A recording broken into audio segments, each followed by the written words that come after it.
Narito kami, Panginoong, nakayuko ang ulo. Inaamin ng mga pagkakamali ng bawat tao.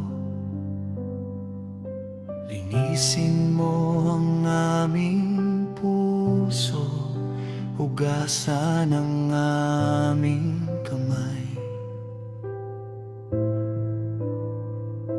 Mula sa mga kasalanang sa amin ay nagpabigat at pumatay.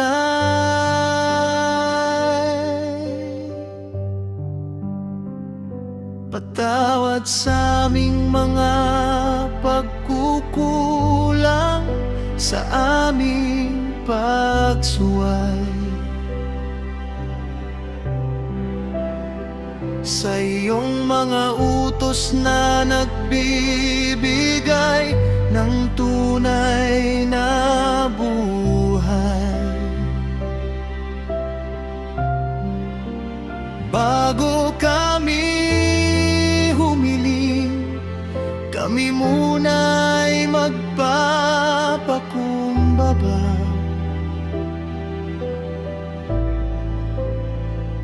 Suriin mo ang aming loob, O Diyos ng awa. Ngunit sa kabila ng lahat, Ikaw ay aming pupurihin.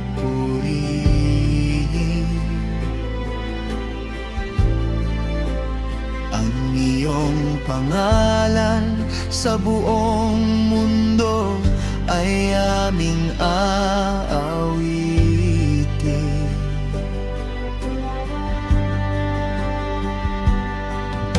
Dakila ka, O Yahweh, sa langit at sa lupa.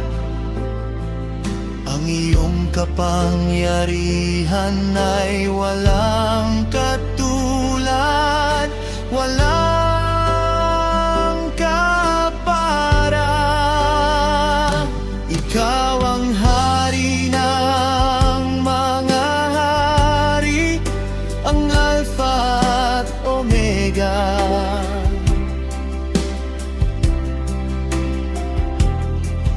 Ang aming sandigan sa bawat dusa at ligaya. Salamat sa buhay, salamat sa iyong katapatan.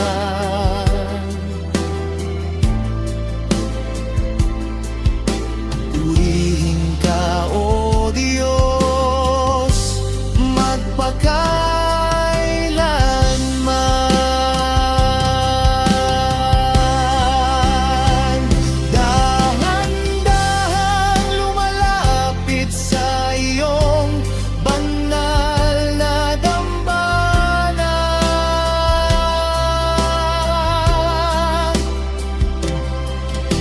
Dala ang panalangin mula sa pusong may panata.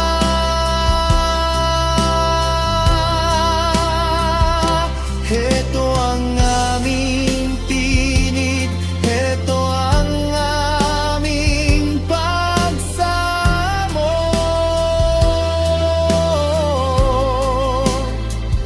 Dinggin mo ang aming hiling, Panginoong Hesukristo.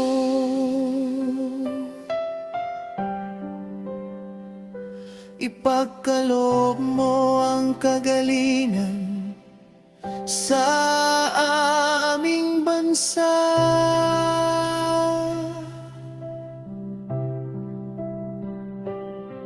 Sa gitna ng mga pagsubok, ikaw ang aming pag-asa. Bigyan mo ng tamang isip pangbaan na mamahala,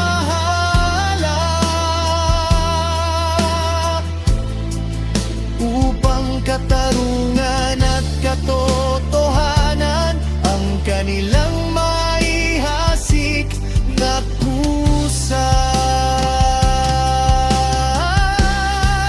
Paspasan mo ang bawat pamilya, ang bawat kaibigan,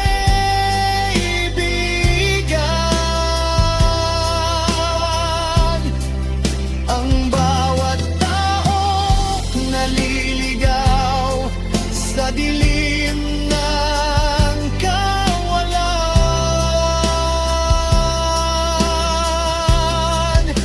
Ayusin mo ang aming sarili sa iyong harapan,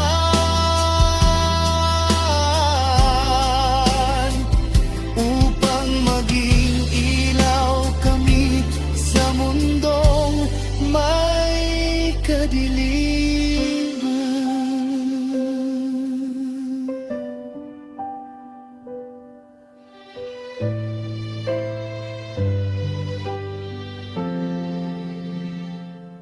Panatilihin mong matakagal yung banal na simbahan,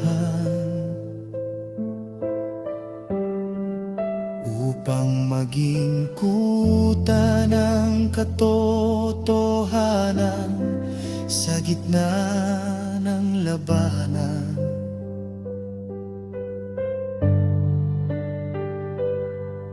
Huwag hayaang madaig ng takot o ng gulo ng mundo,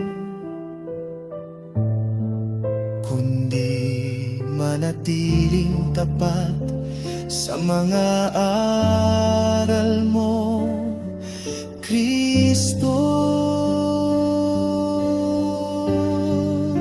Maging kaisa kami sa layunin at sa pananampalataya,